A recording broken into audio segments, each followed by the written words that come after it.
Net migration নিয়ন্ত্রণে কঠোর পরিকল্পনার পক্ষে কথা বলেছেন প্রধানমন্ত্রী কিয়ার স্টারমার এমপি।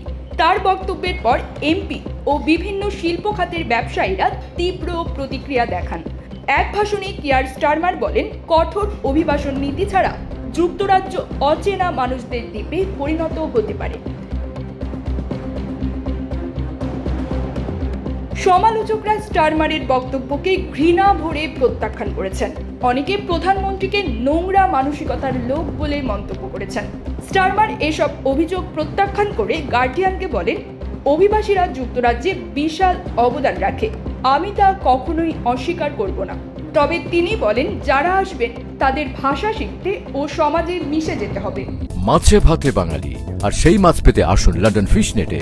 জি হ্যাঁ, ইস্ট হ্যাম পুরাতন টাউন হলের সন্নিকটে আপনার প্রিয় মাছের সম্ভারে ভরপুর। আসুন, দেখুন, বাজার করুন ছোট বড় সব ধরনের মাছ। বাহ, একই ছাদের নিচে প্রয়োজনীয় সবকিছু পাওয়া যায়। ডাউনিং স্ট্রিটে এক সংবাদ সম্মেলনে তিনি বলেন, জাতি পরিচালিত হয় নিয়মের মাধ্যমে, সেগুলো লেখা হোক বা অলিখিত, যা আমাদের মূল্যবোধ ও পারস্পরিক দায়িত্ব নির্ধারণ করে।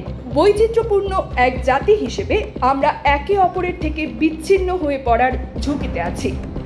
লেবার এমপি জারা সুলতানা স্টারমারকে পাওয়েলের বক্তব্য অনুকরণকারী বলে অভিযুক্ত করেন। তিনি এক্সে লেখেন, ওই বক্তব্য ঘৃণা ও বিভাজনের সূচনা করেছিল, এখন তা পুনরাবৃত্তি করা লজ্জার। গ্রিন পার্টির নেতা হতে আগ্রহী জ্যাক পোলানস্কি ব্লু স্কাইতে লেখেন, স্টারমারের শব্দচয়ন সুবদ্ধভাবে পাওয়েলীয়। লেবার এমপি সারাহ ওয়েন বলেন, ডানপন্থার পেছনে ছুটতে গিয়ে আমরা অন্ধকার পথে হাঁটছি। অচেনা দ্বীপে পরিণত না হতে হলে আমাদের বিনিয়োগ করতে হবে মানুষের জীবনে, সমাজে। নাদিয়া উইটম লেবার এমপি বলেন, অভিবাসন নিয়ে এমন ভীতিকর বক্তব্য কেবল বিভাজনই বাড়ায়, এটা বিপজ্জনক। সরকারের নতুন ইমিগ্রেশন শ্বেতপত্রে ভিসা নিয়ন্ত্রণ, ইংরেজি ভাষার পরীক্ষার বাধ্যবাধকতা ও যোগ্যতা বৃদ্ধি সংক্রান্ত নানা পরিকল্পনা উঠে এসেছে। হোম অফিসের এক মূল্যায়নে দেখা গেছে, এসব পরিবর্তনের ফলে বছরে প্রায় 1 লক্ষ অভিবাসী কম আসবে। 2024 সালের জুন পর্যন্ত 12 মাসে যুক্তরাজ্যের নেট মাইগ্রেশন ছিল 7,28,000।